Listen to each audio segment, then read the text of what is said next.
In 303 CE, Emperor Diocletian ordered Christian scriptures burned and Christians executed. 90 years later, Emperor Theodosius made Christianity the only legal religion in Rome, and paganism became the crime. How does a persecuted cult become a mandatory state religion in a single lifetime? The transformation happened faster than most empires' rise or fall, from Diocletian's persecution in 303 to the Edict of Milan, legalizing Christianity in 313, just 10 years. By Constantine's death in 337, nearly half the empire had converted.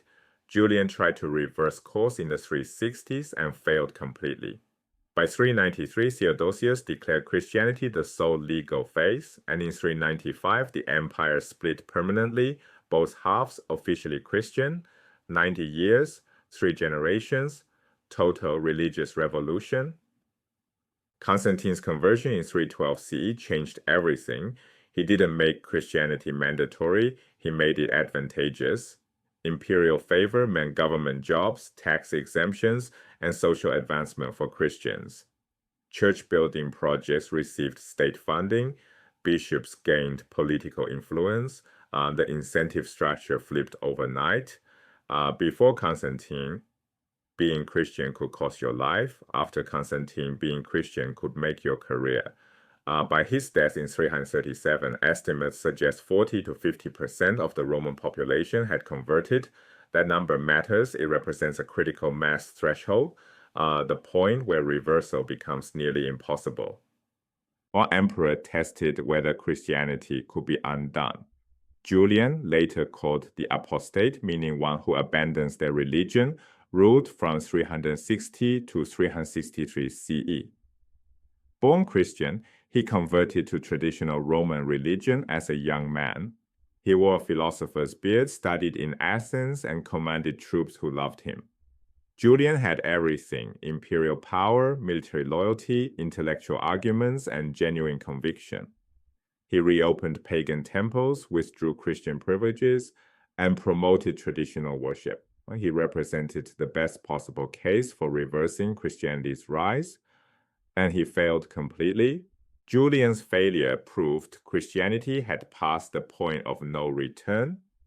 After just 50 years of imperial favor, Christian institutions had become too embedded. Churches owned property across the empire. Bishops controlled charitable networks. Christian merchants dominated trade guilds. Julian couldn't simply decree these structures away. He died on a Persian campaign in 363, possibly murdered by a Christian soldier. After just 3 years in power, his successor immediately restored Christian privileges. The experiment was over. No emperor would attempt reversal again. 30 years after Julian's death, Theodosius ended the debate permanently. In 393 CE, he declared Christianity the sole legal religion of the Roman Empire. Pagan sacrifice became a crime. Temple properties transferred to the church. Only one exception existed. Judaism received protected status as an ancient tradition predating Christianity. 2 years later, Theodosius died, and the empire split permanently. His son Honorius ruled the west from Ravenna. His son Arcadius ruled the east from Constantinople. Both halves remained officially Christian. The Western Empire would fall in 476. The Eastern Empire, Christian throughout, survived until 1453. Legal doesn't mean universal.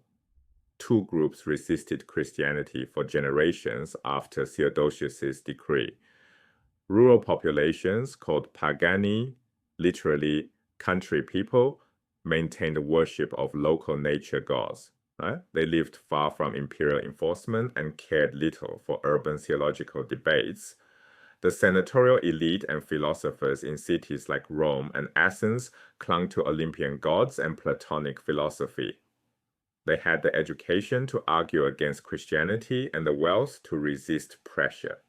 The word pagan itself comes from this rural resistance. It originally just meant villager. And Christianity won these holdouts through absorption, not elimination. Consider Saint veneration. A village had worshipped a local river god for centuries, praying for good harvests, leaving offerings, celebrating feast days. Christianity didn't demand they stop. Instead, a saint took the river god's place.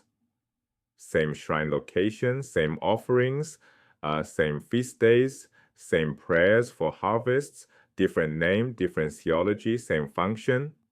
This pattern repeated across the empire. Healing gods became healing saints. Protective spirits became guardian angels. Christianity succeeded partly because it transformed rather than destroyed what came before. Syncretism, the blending of religious practices, proved more effective than suppression. This 90-year transformation reveals three principles of how ideas conquer societies. First, critical mass matters. Once Christianity reached 40 to 50% adoption, reversal became nearly impossible. Even an emperor couldn't undo it. Second, elite capture accelerates change. Win the emperor, win the empire. Constantine's conversion created cascading incentives that multiplied Christian growth. Third, absorption beats elimination. Christianity didn't destroy paganism. It transformed pagan practices into Christian ones. Saints replaced gods, feast days shifted, shrines converted, the old ways continued under new names. These principles apply beyond ancient religion. Consider how technologies reach escape velocity, the point where adoption becomes self-sustaining, regardless of opposition. Social media platforms, smartphone usage, remote work. Once critical mass hits, network effects take over. Or consider ideological movements. When enough institutions adopt a framework, alternatives become professionally costly. The pattern Constantine established, making belief advantageous rather than mandatory, proves more effective than coercion. People follow incentives. Change the incentive structure and behavior follows. Theodosius' decree merely formalized what Constantine's incentives had already achieved. The next time you see a saint's shrine in a European village, ask yourself, which local god did this saint replace? That question captures the real story of Christianity's conquest of Rome, not a sudden replacement, but a gradual transformation, not elimination, but absorption. The rural grandmother lighting candles to St. Bridget in Ireland continues practices her ancestors performed for the goddess Bridget centuries earlier. The function persists, the theology changed. Christianity won the Roman Empire not by destroying what came before, but by becoming the vessel that carried it forward. The old gods didn't die. They received new names, new stories, and new theological justifications, and lived on.